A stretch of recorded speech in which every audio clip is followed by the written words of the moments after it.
Since graduating from the University of Tennessee in 2021, he's had a steady rise up the rankings, from futures all the way to the top 100. This year, he even made the fourth round of the Miami Open. His even-keeled demeanor allows him to slip under the radar, but not this week. Adam Walton, welcome to the Changeover.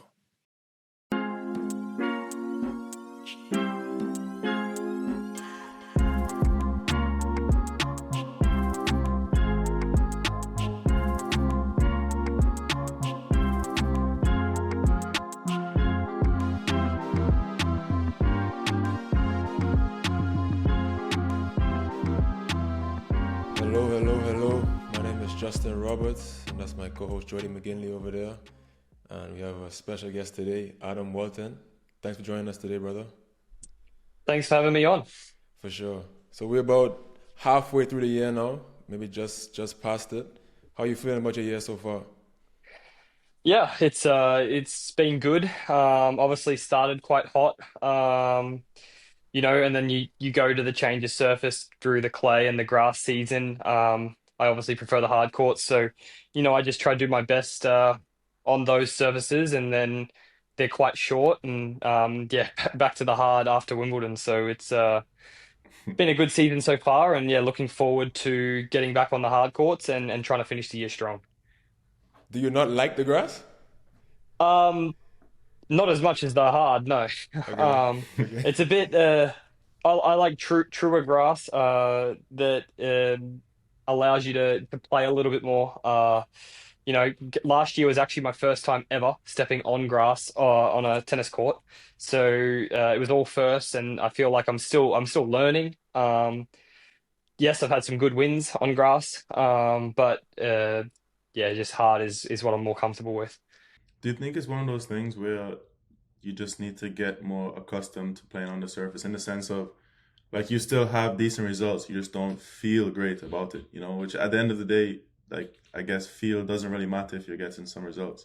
Because the two hard slams you actually haven't won a round on, and then you Uh, won a round at the French and Wimbledon. I knew that was coming. Yeah, I joke about that with my coach. Uh, I like to play on the hard, but yet I haven't been able to win a Grand Slam match on the hard. But I yeah. was able to win one at Wimbledon and French Open. So no, it's definitely. I mean, a tennis court's a tennis court, right? Like you're still serving, you're still hitting forehands and backhands. And I guess conditions can change, and tennis. You only have to be better than the opponent on that given day. So yeah, anything can happen in this sport. What about the other surfaces do you not like? Is it the footing? Like you don't feel as secure moving? Or what exactly is it that bothers you with clay and grass? I'd say with the grass, obviously the lower bouncing. I probably prefer the ball a little bit up high. Just with the way I guess my technique is, and the way I feel comfortable hitting the tennis ball. I like the ball to be closer to shoulder height, making contact. And then obviously movements very tricky on both surfaces in different ways, right? Like clay, you've got to learn to slide into the ball. A big one that I thought I made good strides on this year was my left foot sliding to the clay.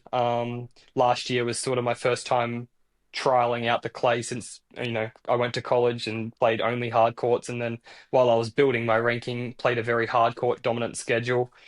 So last year going to play on the clay was sort of yeah a bit new. And then yeah, learning this year to slide better on the clay. I thought I did a far better job and was learning quite quickly. And then grass, obviously, small steps, staying low, is always a challenge, right? Like we tend to be a bit lazy as tennis players sometimes with movement, and the hard court allows you to be a bit more upright. It's to obviously you have a lot more grip and ability to move well on cement rather than grass and clay. I feel like that's exciting for you though. Like, okay, you go to college, we'll talk about that eventually, but you play for 4 years in school and obviously you're not playing on different surfaces. So then when you leave and you have some success and now you're kind of forced to play on the grass and the clay, and you have these like technical changes that you have to make that you've never actually practiced. So like I guess what I hear that because I played singles for a number of years, and I feel like I kind of reached my ability of like things that I can do. Like I would try really hard to make certain technical changes, and maybe at some point I couldn't do it. But for you, it's like it's a whole new kind of skill for you to learn, and it's your first time learning it, I guess, relatively seriously. And you know your ability to get it done is exciting. It's like you have more upside to do on these surfaces. Like it's not like your final product already, and it's not like you're a young guy, you know. So it's kind of exciting that even where you are in your career right now, you can still like develop like the left leg sliding on clay, or like learning how to adjust on grass and still get even better results than you've already been getting. It's like exciting in my opinion. Yeah, for sure. I mean, uh, I've I'm open. I've been having to be more open, obviously, to changes. Even tactical changes. We're positioning on serve, return, tactical processes. On a grass court, trying to come forward a lot more than say a hard court or on the clay. You're having to work the point more. It's um hard court tennis was all I've ever known until like you said, yeah, you get to a ranking where you're forced to play, which is a good problem to have, right? Like obviously you want to be playing these big tournaments on these different surfaces, but with that comes you have to adapt quickly to change. But I mean, you look at the best players in the world, like they adapt quickly. I mean, there's been a lot of times where the guy who's winning French will a couple of weeks later on a completely different surface on grass do really, really good there too. So um, just brings me back to the first point I mentioned about tennis court being a tennis court. You're still serving, you're still hitting returns, forehands, backhands. It's still tennis at the end of the day. You played one of those guys a week ago. So Alcaraz is no stranger to going from clay to the grass. He has a 90% win percentage on grass for his career. So he might be one of the next like best grass court players ever. And you just went up against him and you had a pretty close match. It was like 6-4, 4-6, something like that. Yeah, 4 and 6. Can, Yeah. can you just describe the challenge of playing Carlos Alcaraz on grass? Kind of what is he doing out there that, and how is he putting you in uncomfortable scenarios for in the competition there? Yeah. It was pretty crazy that day because I was actually a lucky loser. So I didn't find out that I was playing him until about 2 or 3 hours before the match. So I didn't have much prep on sort of how I'd like to play the match. But obviously with grass, like if you're serving well, it doesn't matter how good the opponent is. If you're hitting your spots, you're gonna get more free points than perhaps the other surfaces. Just the nature of the house, grass is faster and it skids off more. And it was his first match on the grass, after the French. So if there was ever a time I thought to play him and a surface to play him on, it was probably right then and there. And I just remember I kept holding my bowl, he kept holding his bowl, which kind of like settled the nerves a bit. I mean, it was a packed house at Queen's. And yeah, I got broken in the first midway through it, and but was able to hold my own. I thought he was very good with moving on on the grass, despite the short time he'd spent on it. I just think his movement up there with the best guys in the world, obviously. And then anything that he has time on, he has that different power that the rest sort of don't have. I thought any time on the forehand he could really load up. He was very dangerous, but yeah, I mean, I won my fair share of points and was able to push the second set to a tiebreak, and yeah, just to play him was a cool experience. Because before that I'd only played Taylor Fritz, who was I think 3 or 4 at the time. I played him in Miami, but that was yeah, Carlos is my second top 10 player I've played. And how does I guess two top 10 players, but how do their games differ? So like, in what different ways do they make you feel pressure when you're playing them? Yeah, I've played a couple of guys now inside, 20, 30, 50, and I would say every guy has their own unique strengths. Like they don't, not all of the top 20 will blow you off the court with power, right? But there's guys that are lower ranked that hit the ball very, very hard as well.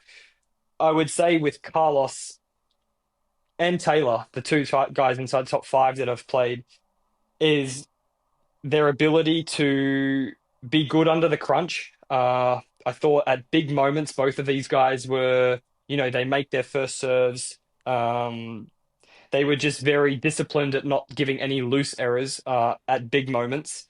And then yeah, apart from that, like these two in particular, like their forehand speed is bigger than most of the guys that I'm facing at my ranking. Hey guys, quick break from the episode. The best way to support us is to like the video, subscribe to the channel, ring the notification bell so you don't miss any of the upcoming videos. Thanks for watching and enjoy the rest of the episode. I saw Fritz. Do you see the clip of Fritz recently? I think it was like yesterday or the day before, talking about um on return games sometimes he just makes balls. Like he just puts balls in and then guys will just give him like a few mistakes and he'll get the break there. Did you feel that when you played him? For sure. I thought, I went out against Taylor, and for the first, I want to say 20 minutes, he barely missed a ball.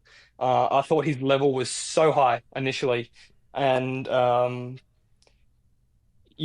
think just locking it down is will work sometimes. I chucked in a couple of loose errors, and he got the break right away. And when they serve well, like Taylor, obviously one of the best servers in the world, like that's the set gone, right? Like, it was tough. Yeah, I think that's what he was implying. He was saying that he would just like obviously take care of his serve big, and he gets a lot of free points and rolls through service games, and then he'll just put balls in, and at some point, guys are gonna make mistakes on the return games. Yeah, for sure. And he's won a lot of matches from doing so. So yeah, I mean, if you got the luxury of being able to serve at constant 130s, then I guess that's something that he can do. Yeah.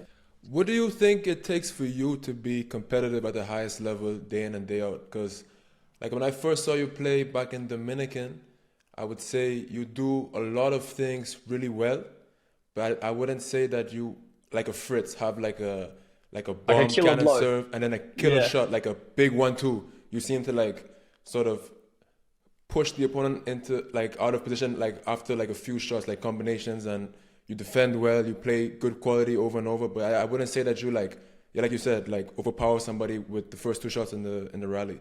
So like, what does it Yeah. take for you to really compete with those guys? Yeah. You can't really change your fundamentals, and you got at the end of the day, you got to work with what you've got. I'm not. I've got to be a guy. I can't change my height. I'm not going to be a guy 6'6" serving cannons. But you can just do. For me personally, I think for me to get to the bigger levels, it's to play even a more aggressive, bigger brand of tennis, still within myself, right? Like I can't go out and there's a fine balance between unforced errors and making balls, right? So you can't just go out there and be sporadic. But playing a bigger brand of tennis, especially under pressure, I think that would help get to the next level. I think it's already helped me go from futures to Challies, and then trying to progress and stay in the top 100. I'm playing a much bigger brand of tennis, as say. But yeah, still can improve, and just eat everything. Like I still feel my game is improving. In terms of just my movement, side to side, laterally, my volleys still improving. Forehands and backhands, we're always doing little tweaks and technical changes. Like I said, you've got to be open to change, and even like Carlos has tweaked his serve. I mean, Djokovic in his early days tweaked his serve. Like there's still changes people make, and yeah, there's not one specific thing that I would say that needs to get better. I just say as a collective, I've got to work with what I've got, and just everything can fine tune even further, and that's what will push me higher up the ranks.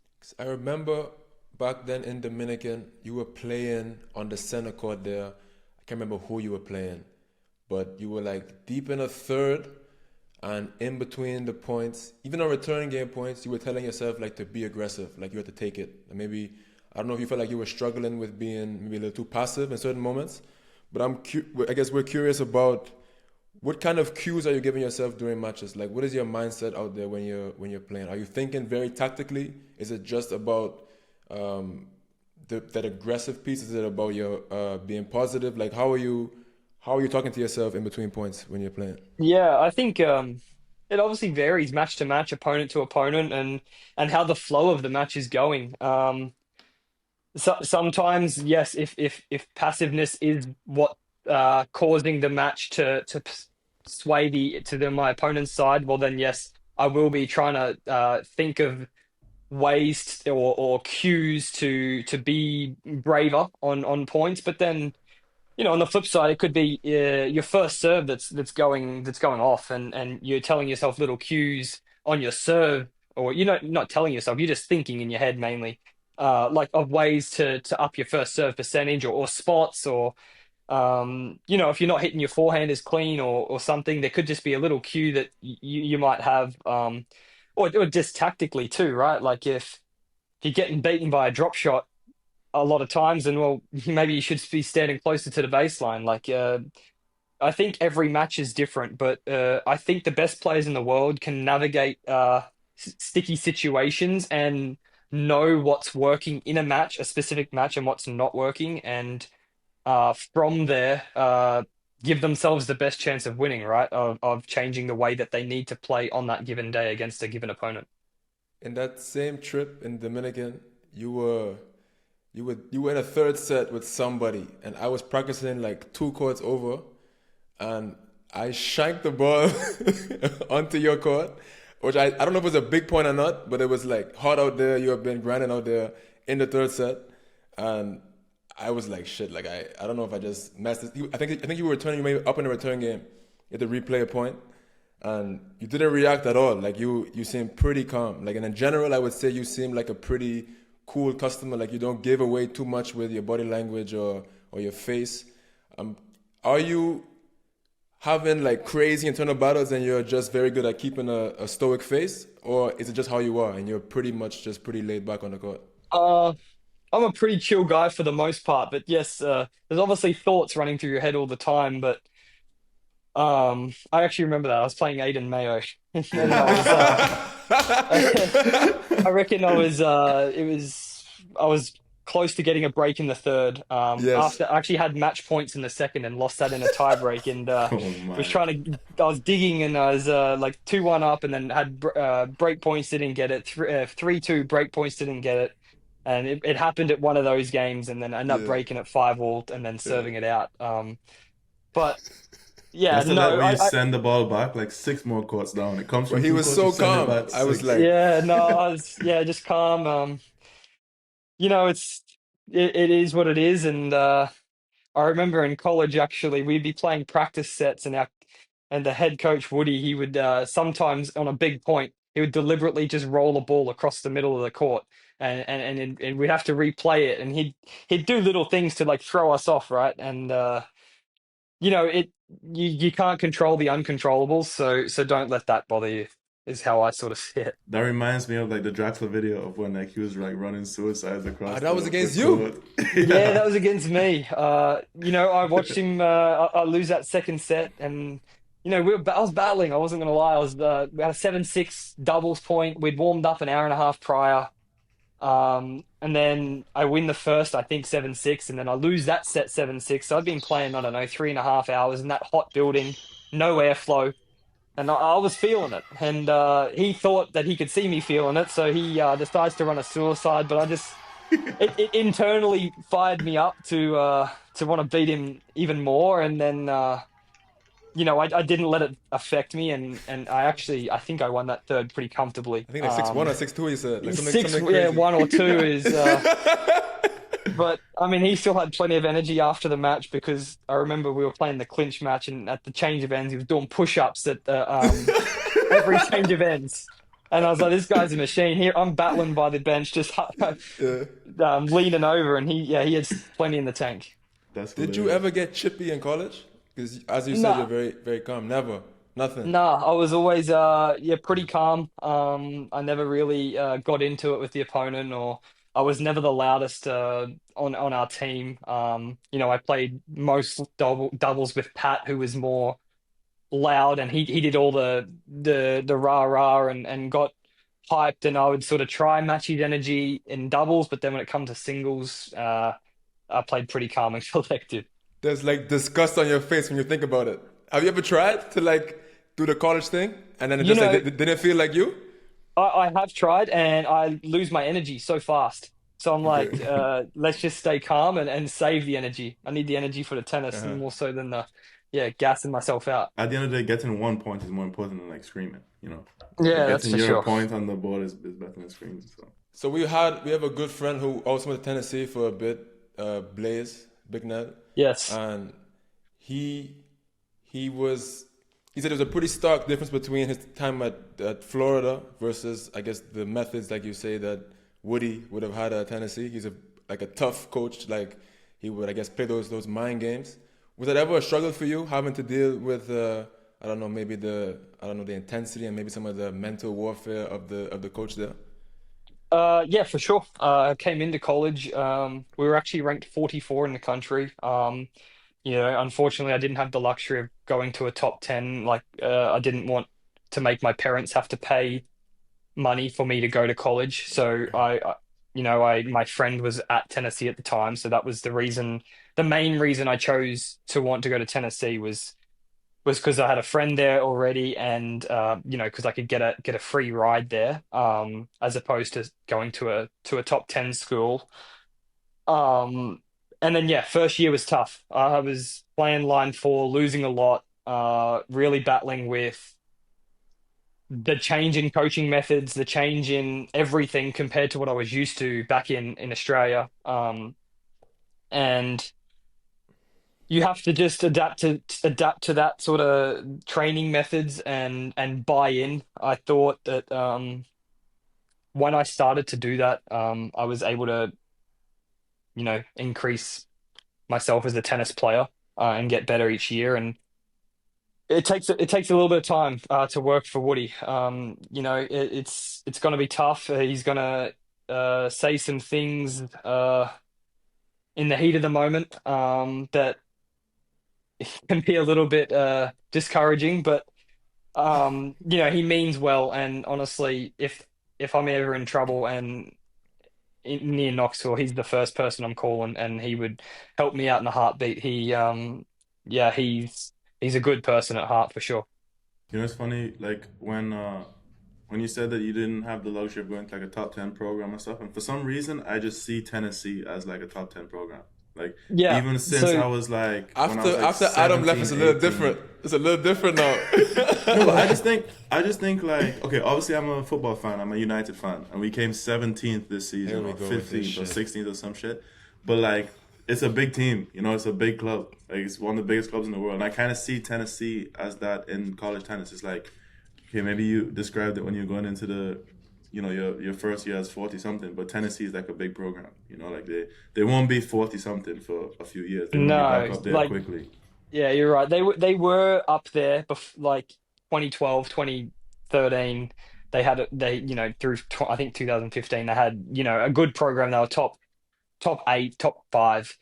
But they started to dip off before I went in there in 2017, and 2016 they went 0 and 12 in the SEC, and the year before I came they went 3 and 9, and then my first year in college we went 8 and 4. So there So was a you saved massive. them. No, I didn't save them, The but savior. the switch was starting to happen. I think we ended my first year low 20s, I think like 21 or 22, and then we got a little bit better. We hosted my second year, I think, to finish 14-ish.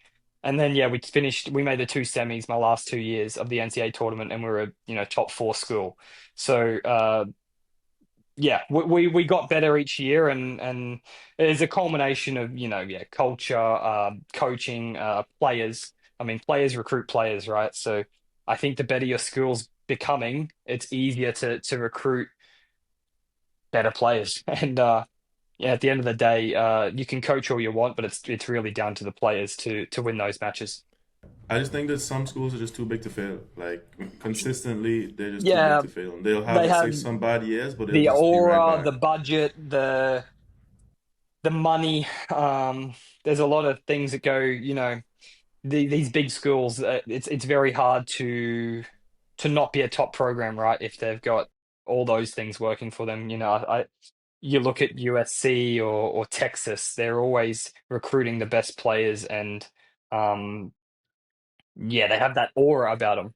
In my experience, when the coach was really hard on the players, it sort of gave us maybe common enemy might be too strong, but at times in practice when things got really rough, like it would sort of unite us and we could like push a little bit harder. Did you have that experience at all, where you guys had to like lean on each other to kind of get through some of those tough days?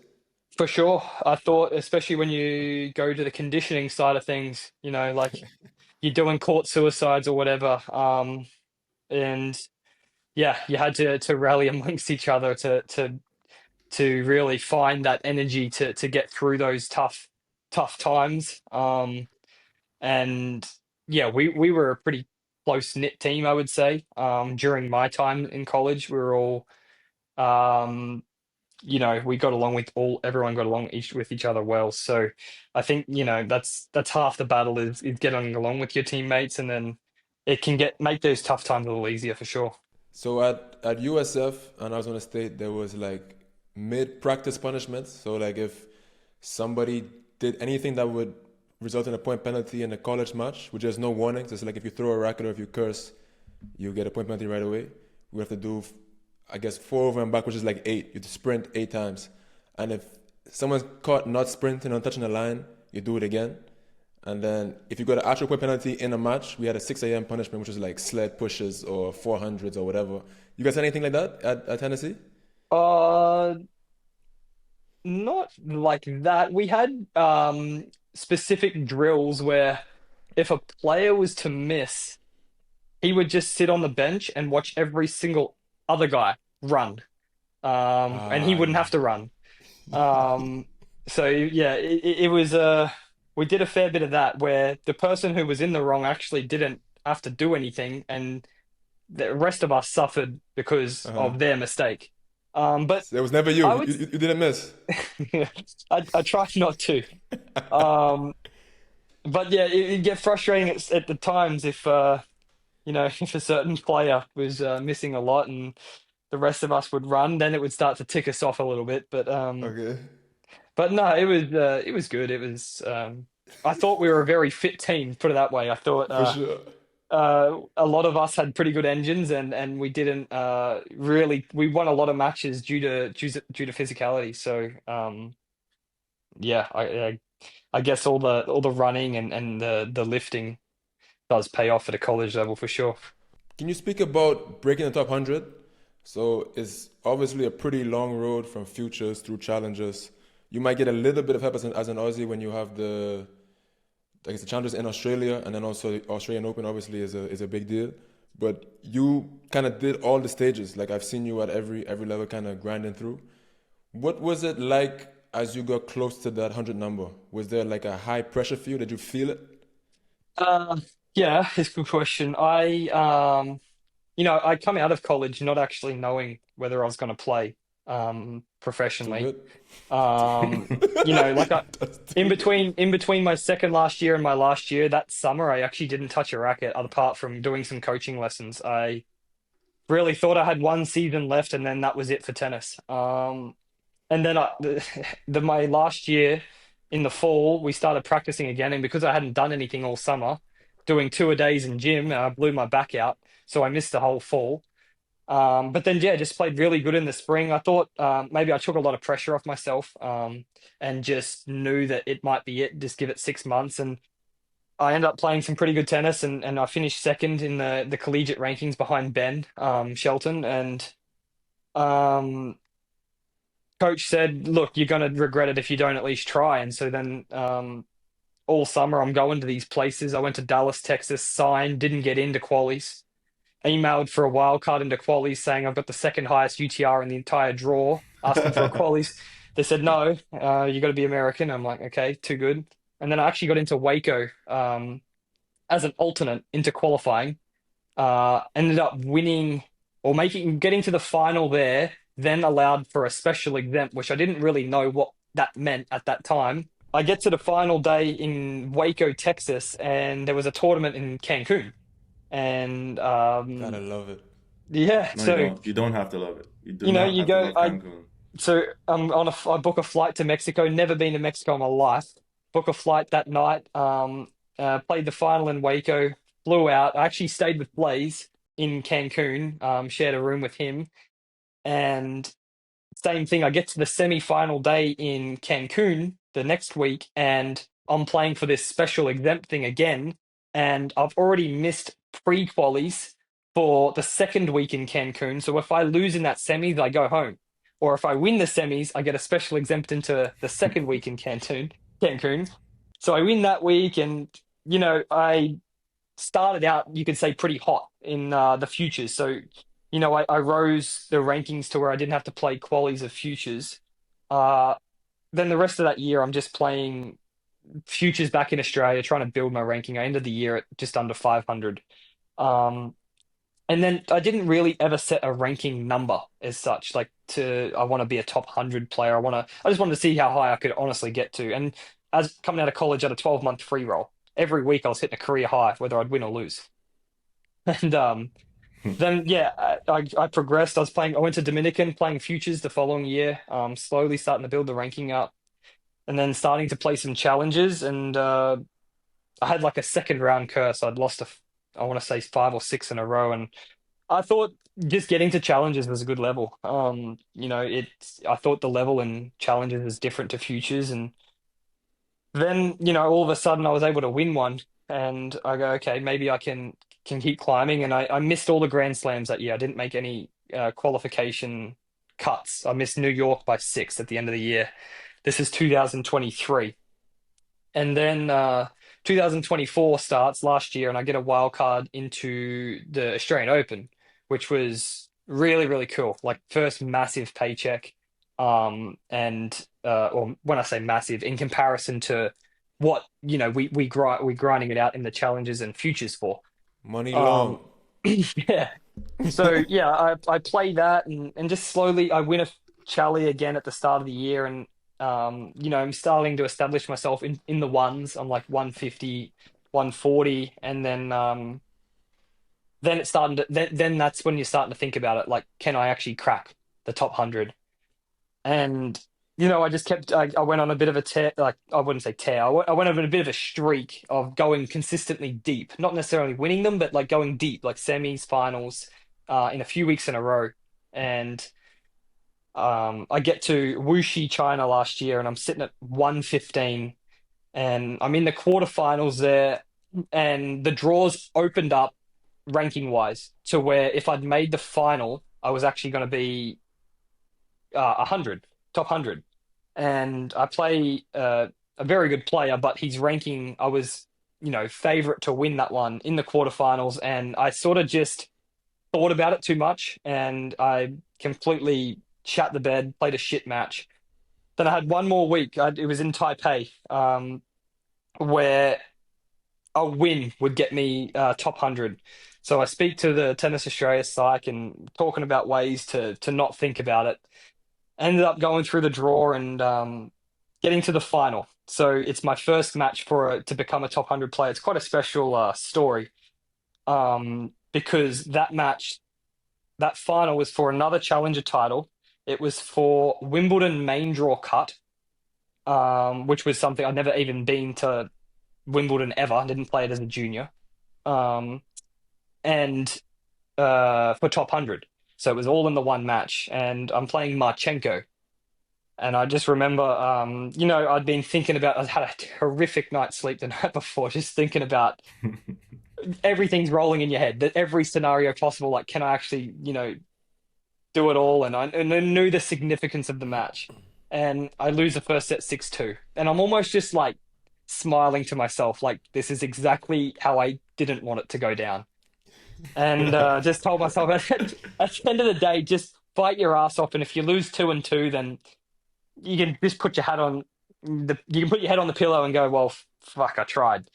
And I start turning things around. I win that second set, and then third set, I get up a break and I end up serving for it at 5-4, and it was like started to hit me again. I'm like, fuck, like one more game and I've got it, and get broken to love.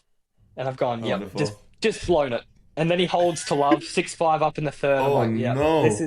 I'm like, yeah, this is exactly the opposite way of how I wanted it. And anyway, I remember I play a good game at 5-6, and so we're in a third set tiebreak. This is for Wimbledon main draw and top 100 and a challenger title. and played a very, very good tiebreak. Was leading the whole way, and I think I held on to maybe 7-3 or 7-4. And I think the moment he hit the ball out for me to win, to date, that has been the most special moment on a tennis court, and I don't know if I'll ever trump that because you only become a top 100 player one time, right? And to make my first main draw slam on my ranking was also another special milestone. And there's there's that's a special way to become a top 100 player. Like some players will be on the verge and then players will drop out. They didn't even win and they become a top 100 player because of other people falling out. Like I felt like Yeah. I had to really win the match to get into the top 100. It's kind of funny to me how that whole story began, because Jody and I were speaking like 2 weeks ago about there's no really deserving it or like any like true karma when in sport or in tennis. Like if you do all the right things, you work super hard, doesn't mean you're going to win the match or lose the match. Because the way your story started, you had no clue if you want to play pro tennis at all, and you kind of seemed like you were done with it mentally, and you took a whole summer off, and then you blow your back out, pause, and you you blow your back, and then you don't really train, so that's probably like half a year gone, and then you have a good season, and then things seem to just kick on, and you kind of make it. It's just a funny thing where like you never really know what's in store and how things are gonna play out for you. Like 4 years ago when you finished in school, or 3 years ago, you wouldn't have seen yourself in this position at all. So it's kind of just a funny way how life can unfold, and then almost losing it there, you so close to the victory, and then it gets snatched from you. Yeah. You feel like, and then it still goes your way. Like this sport is a crazy one when it comes to the That's emotions that you crazy. have I to go through. mean, you take not just me, but like, there's plenty of examples, and even like take Ben for example. He's playing five when I went into his first year in college. He's playing line five, and had you told him 3 years down the clock he's going to be a top 10 player in the world, like he probably wouldn't have believed that either. Like Yeah, it's everyone crazy. has their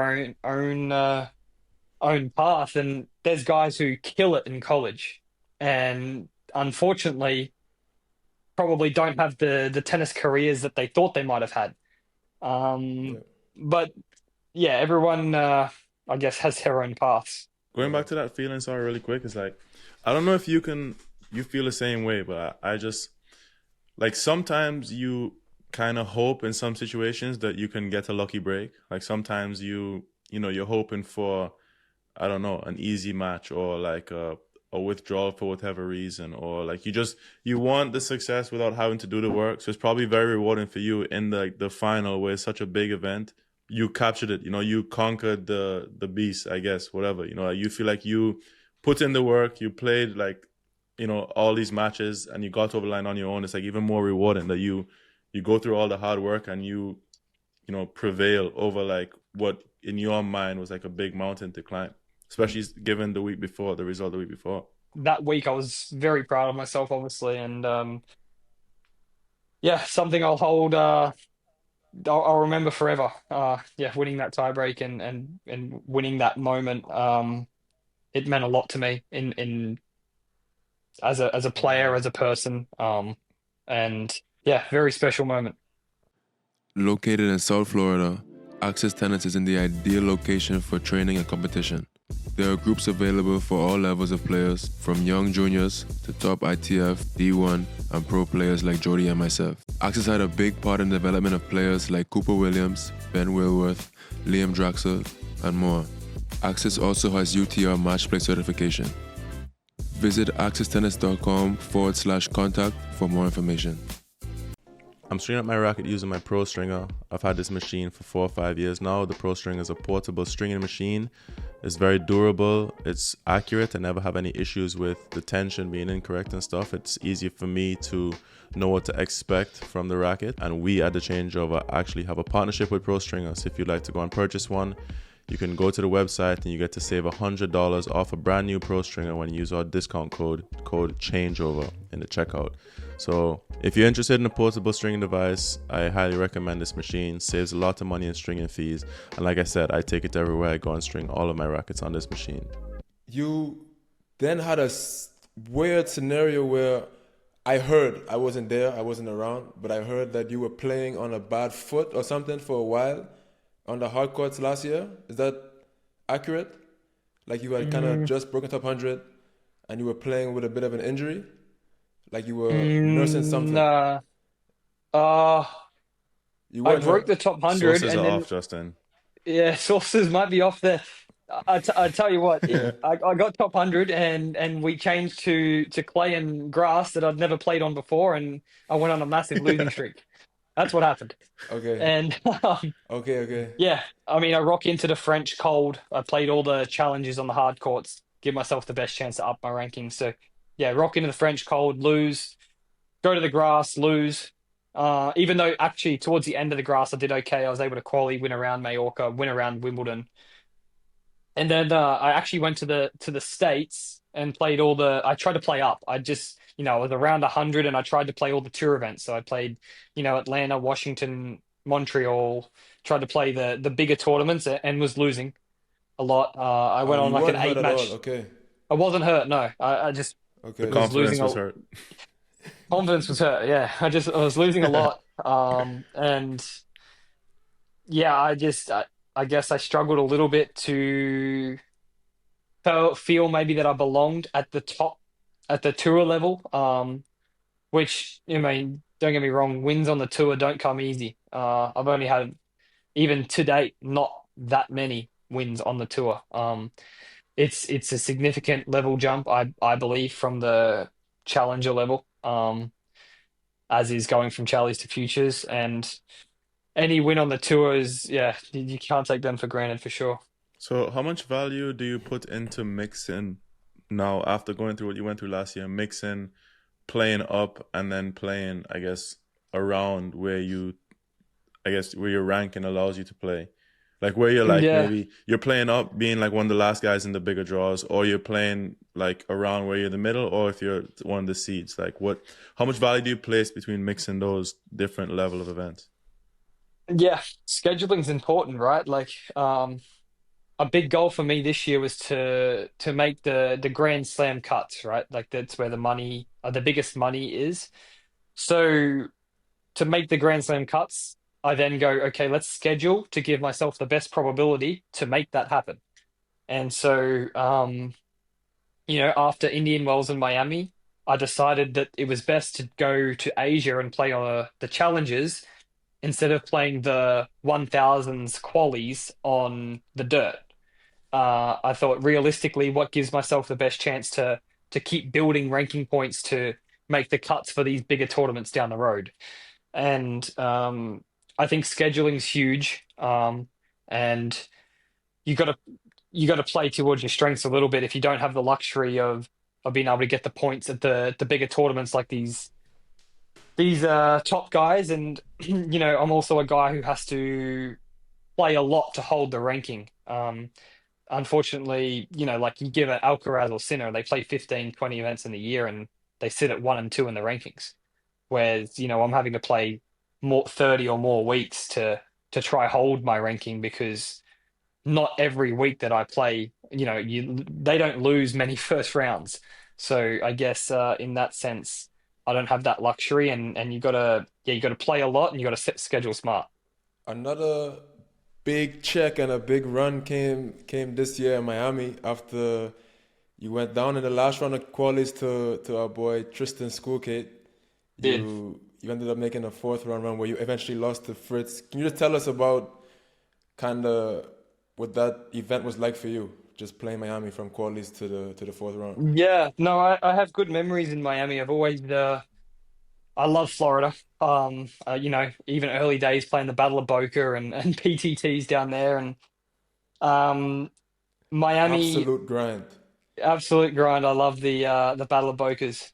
I told Zane I told Zane yesterday the Battle of Boca might be the toughest tournament ever existed. Like, it's got to be up there with like the hottest tournament. Especially Yeah, summertime. Ooh. Oh my word. yeah. Two, three I matches used a to, day against little kids that are hooking you. Like, oh my God, I'd rather yeah, I just used not to be there. The schedule balls smart get there. so fluffy. Yeah, I used to pick my weeks where I'd see hopefully the draw was a little weaker in a fall tournament. They had a direct flight Knoxville to Fort Lauderdale, and just Yeah. played the ones that were weaker and tried to do well there to cash in a bit of pocket money. But no, going back to Miami, For sure. last year was the first time I qualified for a 1,000, and it was in Miami. I had played some pretty good tennis there, and I played Felix on the um, stadium court, the NFL stadium, which was really cool. And then so yeah, having going back this year, I had good memories there, and yeah, unfortunately, I lost to lost to Tristan in qualies, and um, every seed higher than me in qualies also lost. So I was actually the fourth lucky loser, and I thought there was no chance at four, considering if we That's wind the insane, clock back to actually. yeah, I wind the clock back to Shanghai. I lost last round qualies, was the first lucky loser, waited 4 days and didn't get a run. So it just really depends on the tournament and if players are pulling out. I just remembered that yeah, fourth, and there was a Mexico Chally and altitude that I wanted to get there early for because altitude's obviously a big change from sea level. And one person pulled out, then another person pulled out. I'm like, fuck, got my bags packed but can't really go. And anyway, got the call up to play. I got go into the facility that day, and I saw her catch like limping out to practice, and I was the next person at this point. I was like, well, I didn't know because he didn't play that day. I was like, well, he doesn't play today. Maybe he's fine, and I don't know what's wrong with him. And then I get a call from the supervisor later that day saying there's been a pull out, and I go, is it her cats? And he goes, yes, it is her cats. Um, and he goes, you're going to play Dardiri second on whatever court the next day. I'm like, okay, perfect. And yeah, I mean, you got to get lucky, but then you also have to win the match, right? Like you can get a lucky loser spot and lose first round, and then nothing happens of it. So yeah, I was just able to make a little break, and I played Dardiri, and then Coleman Wong ended up beating Ben Shelton. So then I played Coleman Wong in the third round. Um, and yeah, then I played Taylor in the fourth round, and just wild, like how things can change so quickly. You think you're on a flight to Mexico, and you think you're walking away there with no points, and then all of a sudden, I've got my biggest points to date and one of my biggest checks to date. So it's just Yeah. things Unreal. can change quite quickly. But what is going on with the little Schoolkate rivalry, man? He got you the last three times. What do we have to do to turn this around? What's Ah, what's go what's going if you on? have the solution, let me know. No, I've lost the last three times, and I think he's sitting at 4-3 up now. I think Yeah. he got like the first one, then I got a couple in a row, and then now he's on a bit of a run. But no, we obviously good mates and trained together. We shared a coach last year together, and we know each other's games very well, and we've had some tight battles. I mean, Miami was not tight. He absolutely thrashed me in that one, but I remember earlier in the year we played semis of a Chally, six in the third. Even in training, like we're both pushing each other to get better. I thought last year sharing a coach, we both have like the high work ethic and love to try keep pushing each other to be better. And I thought that dynamic always worked. But you got any tips for to beat him? Just let me know because haven't won the last three times. Bro, you guys almost never played. Like I watched him in the Napolitano match, and as soon as I got there, he was up a set and a break, and like pushing for the double break. Like he was all over Napolitano return, and like I was like maybe 6 break points to go up double break. And then out of nowhere, he's still only up 1 break, and then he starts like shitting the bed big time. And I just got back from Europe, so I was like sitting there in the sun, like a little bit of time change. I'm like half falling asleep, and I also don't know him very well. And I'm like, this is such an uncomfortable watch, bro. Like I was like, oh my god, like I want to cheer for him, and I want to like try and like help him or something, but I don't know him that well, and he's like absolutely shit in the bed, like double faulting, missing, like getting pissed and stuff, hitting balls away. I'm like, oh no, I have to leave. I need to get out of here. Like I Yeah, left. I remember following that one from the locker room and seeing them battle it out. Tristan, yeah, probably should have closed it out and straight, and he didn't. And when I played him in February in the Chally where it was 6 1/3, he was on a bit of a high. Like he'd got a set off sinner, and it was the very next tournament, and it was all the way through the semis. He'd be progressing through the draw. His confidence was really high. I end up losing that one tight. But then this time around in Miami, the previous tournaments, he's lost a couple first rounds. I think he lost first round Cape Cana, first round Indian Wells. And then, yeah, he kind of like gagged that match, but still got over the line. So I was like, okay, this is a better time to play him than But that's probably what changed it. It's probably than like in that Brisbane. specific match, like that match where like he like probably very much could have lost because of he was missing his opportunity. Kind of like luckily he took back and took the third, but like maybe that match is what changed it. Like had you had played him Yeah. first round that week, maybe it would have been different. But Well, like yeah. that match, it's like if you squeeze out the match in 3 and then now you have a little bit of relief that you shouldn't really be in the draw. Kind of. I don't know if that's how you felt, but like that's probably what Yeah. changed it that week. Well, I kind of, went out there thinking that, he's probably coming a little bit off the boil to what he had been, but I was sadly mistaken because he played lights out, and it wasn't very competitive that day. I El maybe got Chapo. chopped. But you win the So- war though. Fourth round, you win the war. Fourth round, we take the So- check and the points all day. Yeah, it was pretty funny because I remember posting an Instagram picture as like Second Life or something, and he comments on the post like, "I swear you lost," and and a lot of people got around that comment, and I just thought it was a pretty funny moment. Bro, No, Tristan, you lost. bro, he's winning right now though. He's loving the grass. Like Challenger TV highlights, every point I see of him is the exact same point. Serve and volley, dick in the net. Like he's just Yeah. coming forward like crazy. He's winning every match on grass. It's unreal. Yeah, I think he's loving personally he's one of the hardest to pass at the net, right? Like I think out of everyone, he's got a very his hands up there are very confident. We saw it against Sinner. He's got a very strong net game. And yeah, obviously happy that he won the title in Ilkley, and unfortunately he lost second round qualies today. But he's pushing on the door of top 100, so I think he'll get there in no time. And sky's the limit for him, really. I don't know. I mean, he could go up really high. Don't know. We'll He see. actually had a couple of questions for you. I guess one we kind of touched on already about preseason and if you had any tough sessions with him, if that you remember. Is there anything that sticks out? Yeah, we had some grueling sessions. We had some that would go close to 5 hours. I remember Oh my god. there was this one day we were playing 5 sets regardless. So we'd play. It was like a group session. So you play like a set against one guy, a set against another guy. Anyway, guys start funneling out like after hour 2, hour 3, and come to the fifth hour, and it's just me and Tristan left. And coach goes, "We're playing another set," and like we're barely moving at this point. That's one preseason memory I have. Another, we're playing memory, the card game where you got to pick the same like plant or whatever it is, like the match memory game.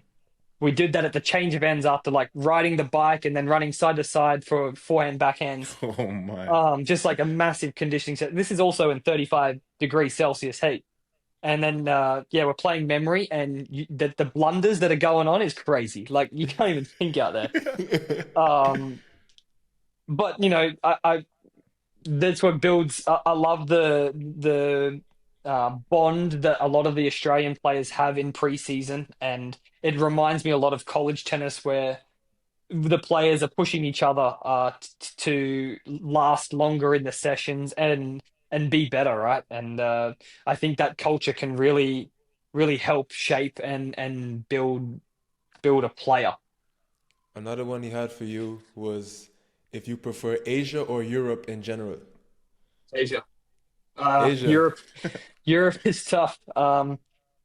One, because they don't have much hard courts or much hard court events, but I choose Asia over Europe. I like the heat in Asia, and despite it being hot in London right now, this is rare. It rains a lot and it's cold. Are you ever homesick? Because you Aussies put in crazy shifts on tour, bro. Like you leave home for like 3 months at a time, and it's like, wow. You ever like struggling out there? Yeah, sometimes it's longer than 3 months.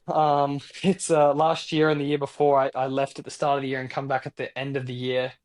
I'm What? a little bit, I'm a little bit That's different though brutal, because bro. I have I have a bit of a base in Knoxville, where Wifey.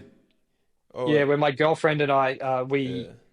have an apartment there, and yeah, I use that as my base. I got a good friend group in Knoxville, as do I in Brisbane. I love to golf, so and we play poker and everything in Knox, and it's great. I'll go there straight away after Wimbledon and just relax and not see a tennis court for a few days and chill out with some of my friends there, and yeah, then just train there. And over the summer, it can be a little tough with guys not really being there, but during the fall and spring, Woody's great with just giving me guys to hit with, so it works well. And yeah, it's sort of like having two bases, right? One in Knoxville, which is more central to the world than Brisbane, because that's not close to anything. Can I ask one more question about scheduling before we move on? So now at the ranking you are, how clear does the schedule get for you? Like how many of the big events you schedule in? Like, are you now to the point where you'll just play every single big event that you can get into? Yeah, scheduling, there's less choice, right? The higher ranked you go, you play the bigger tournaments, which is a good thing. Um, and yeah, moving forward for the rest of the year, if I can get into a bigger event, I will try play up. Yeah, I think this year I've done a much better job of being able to collect some points at some bigger tournaments, as opposed to last year. I think 80% of my points come from the challenges and only okay. 20% from the tour. Whereas this year, a goal of mine was to try switch that a little bit. To have more points come from the bigger events, because um, that would just show signs of progression. Yeah, yeah, exactly. Okay. So for the hardcore swing now, do you have any idea what it'll be, the schedule? Yeah, Or so you I'll haven't put too take much? no, I have. I'll take some time off after Wimbledon, unless I make a deep run. Yeah. And then I'll start again in Cabo, play the 250 there. Then I'll go up to Washington, Toronto, which I'll be probably Washington qualies. And then because Toronto and Cincinnati are bigger draws, I'll be on the verge of main draw qualies for both of those. Hopefully I can be in I think I'm probably, don't want to say it out loud, but like safe for US Open. So then I'd play Winston, US Open, few weeks off, and then the Asian swing. Okay. Back to Nice. the So back yeah, to pretty Asian. similar to last year, I would say. So the good thing is this year I've got no points to defend during that swing, because the 8-match losing streak was during that time. Okay. Yeah. You'll go back to the third home. It's Australia, Knoxville, and Asia. Yes. Yes. Asia is I've done well in Asia. Like it's humid, it's hot. I back my engine against a lot of the guys, so I just think the conditions in Asia just really suit. But there's also some tough parts of Asia. Like But food can be struggles, and yeah, it can be tough some but weeks. that's probably why you ran up like early on before you broke through, like ran up like Waco and Cancun. Like those places are the hottest places, bro. I just remember in Cancun, like I was passing out. Like I would open my eyes and just see all white. I could not see anything on the court, like dying in Cancun. So hot. Yeah, no, I always liked the heat. I mean, I grew up in the heat, and never really, yeah, really minded playing in hot conditions. So I think other players maybe struggle a little bit more than me to deal with the heat, and I guess it's an advantage of being brought up as a kid in the heat. Yeah. Are there any players that you and your coach like take pieces from to add to your game, or like maybe try to model the way that you're playing after a little bit to try to improve, or Well, not really? not really. Um, but there is like certain players will look at for specific patterns of movement. Like I think, you take Alcaraz, for example. If you just dial his movement down, we'll watch certain parts of that and go, let's try, work over. It could be like being more side on for the ball at contact, or the first movement, the crossover, or whatever it may be. And then it's quite funny when I had to play him the other week. It's like, well, we've used you as a model. Now we've actually got to play you. So Yeah, how do we look at it differently to where we can try implement plays to beat you? yeah. And yeah, it was just funny trying to look at him in that way. We also had the same thing when Tristan played Sinner. like we'd use Sinner's as a blueprint, as a model to try, as a standard to try strive towards, and then all of a sudden Tristan has to play Sinner. It's like, well, now we've got to look at him in a different way and see at ways that we can exploit his game. So yeah. Who is the best mover on tour, you think? Is Demeanor in that conversation with Sinner and Alcaraz? He's for sure in the Definitely, conversation. When you say best mover, define that one for me. Like, in terms of, do you want just raw speed or actual Speed and efficiency, like the ability to maybe go defense to offense, maybe moving forward and back, like just overall tennis movement. Like I would say Carlos and Sinner are 1 and 2 for me. Now, do I think that they may be the quickest? Maybe not. They're very quick, don't get me wrong, but Demon, Dimitrov, Peace, they're all very, very fast, maybe faster than those two. But for me, Alcaraz and Sinner, the way they can move on a tennis court and move and hit and be is balanced special. at the same time is crazy. Move, hit, and balance is special. Like, I think Sinner has the best left foot slide the game has ever seen. I think it's better than peak Novak in my personal opinion. The way he's able to slide on any surface out to his backhand and stay so stable and get such good control and racket head speed is very, very impressive. And it's something that I don't think the game's seen yet. It's like he has 2 forehands on the court now because of how he moves with the backhand and forehand. That's what I was about to say. I think it's about like not only the movement but the shot quality in those tough positions. Because if you talk about like pure speed, like you said, there's gonna be other people who can like run down balls and get the balls, but it's like also producing quality in and out of those positions is what like gets a little bit lost in the conversation of like who's the best mover, you know? 100%. Yeah, that's why I asked like how do you define a best mover? Because yeah, for me, you got to move but be able to hit quality balls off the movement. Like there's no point running to a ball and not being able to hit it with quality. So yeah, best movement for me would be Sinner and Alcaraz because I think those two move the best and be able to hit with quality. Yeah. Last thing before the game, rugby. I was watching an interview of you at Tennessee, and you said you used to play rugby. Like until what age were you out there mixing it up with the boys? Yeah, I played rugby. Well, we played a lot of different sports. I have a brother who's a year and a half older, and I sort of just followed in his footsteps. And yeah, rugby was one of the sports we played. And I was always a little kid, but I was fast and agile, and I probably played up until about 12, and then the guys got a little bit too big, and I was a little bit scared to get hurt. But you know, at under 10 level, we're all little people, and I thought I felt safe. But then the moment I felt like I could really hurt myself was sort of the moment I called it quits. Fair enough. And let's see if you can beat the trivia. I don't know if we call him the king, but he plays. Are you gonna call me the king when I lose every? He plays every week, so the trivia, I don't know what you call it, the weekend warrior over here. Okay, come on. I'm. It's tennis trivia, right? Mix. It's a mix. Yes, It's a mix. I like Mostly. where this is going. Okay, Mostly. because all right, There we I'm go. not bad. I'm not bad. Okay, so first to 3 correct answers. I'm gonna read the question out. When you think you know the answer, you can shout it out, but you only answer once at a time. If you're wrong, Jody can rebut. And if he's wrong, you can both try one more time. Get it wrong twice. Move on to the next question. Here we go. Guys, before we start, audience watching, comment now down below if you think I'm gonna win or lose this game. All right, here we go. I would vote lose, but that's lock in. Anyway, Lock in. question number 1 is a who am I? Recently retired. One of the best forehands in tennis history. From Spain. Lefty. Feliciano Lopez? No. Is he Career retired? high, number 7. 7 career titles.